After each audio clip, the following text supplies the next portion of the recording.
মধ্যপ্রাচ্যের যুদ্ধ প্রতিদিনই নতুন সমীকরণ তৈরি করছে। ইরান ইসরায়েল সংঘাত এখন শুধু দুটি দেশের লড়াই নয়, বরং পুরো অঞ্চলকে জড়িয়ে ফেলার আশঙ্কা তৈরি করেছে। এমন পরিস্থিতিতে সৌদি আরবে একটি ইরানি আত্মঘাতী ড্রোন হামলা নতুন প্রশ্ন তুলেছে। এই যুদ্ধ কি এবার পাকিস্তানকে টেনে আনবে?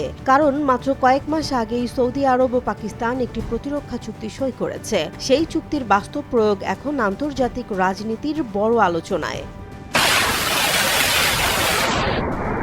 2025 সালের সেপ্টেম্বরে সৌদি আরব ও পাকিস্তান সই করে স্ট্র্যাটেজিক মিউচুয়াল ডিফেন্স এগ্রিমেন্ট বা SMDA। এই চুক্তির মূল শর্ত হল দুই দেশের যে কোনো একটির ওপর আক্রমণকে উভয়ের ওপর আক্রমণ হিসেবে বিবেচনা করা হবে। অর্থাৎ কোনো দেশ যদি সৌদি আরবকে আক্রমণ করে তাহলে পাকিস্তানেরও প্রতিরক্ষা সহযোগিতায় এগিয়ে আসার কথা। সাম্প্রতিক ড্রোন হামলার পর সেই প্রশ্নটাই এখন সামনে এসেছে। পাকিস্তান কি সত্যিই সৌদির পাশে সামরিক ভাবে দাঁড়াবে? পাকিস্তানের পররাষ্ট্রমন্ত্রী ইসহাক দারের সাম্প্রতিক বক্তব্যে পরিস্থিতির একটি ইঙ্গিত পাওয়া যায়। তিনি ইরানের পররাষ্ট্রমন্ত্রীকে সরাসরি সতর্ক করে বলেছেন, পাকিস্তান ও সৌদি আরবের মধ্যে একটি প্রতিরক্ষা চুক্তি রয়েছে। আন্তর্জাতিক গণমাধ্যমের বিশ্লেষণে এটিকে গুরুত্বপূর্ণ বার্তা হিসেবে দেখা হচ্ছে, কারণ যুক্তরাষ্ট্র ও ইসরায়েল যখন ইরানের বিরুদ্ধে যৌথ সামরিক অভিযান চালাচ্ছে, তখন পাকিস্তানের অবস্থান নিয়ে এটাই প্রথম প্রকাশ্য ইঙ্গিত।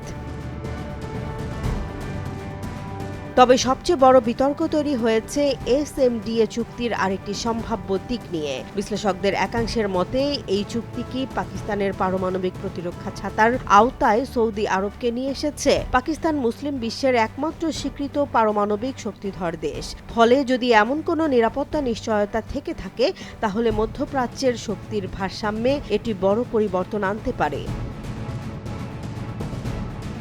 বিশ্লেষকদের মতে উপসাগরীয় অঞ্চলে যুক্তরাষ্ট্রের নিরাপত্তা ছাতার ওপর আস্থা কমে যাওয়াও এই নতুন সমীকরণের পেছনে বড় কারণ।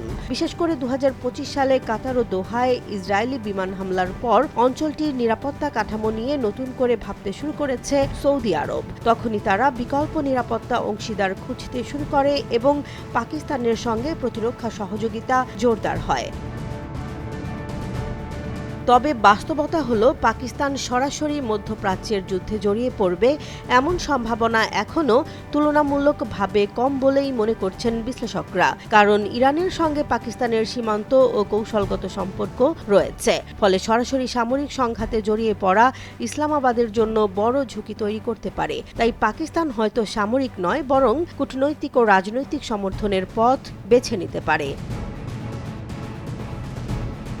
এর পাশাপাশি আন্তর্জাতিক আইনের প্রশ্নও সামনে এসেছে।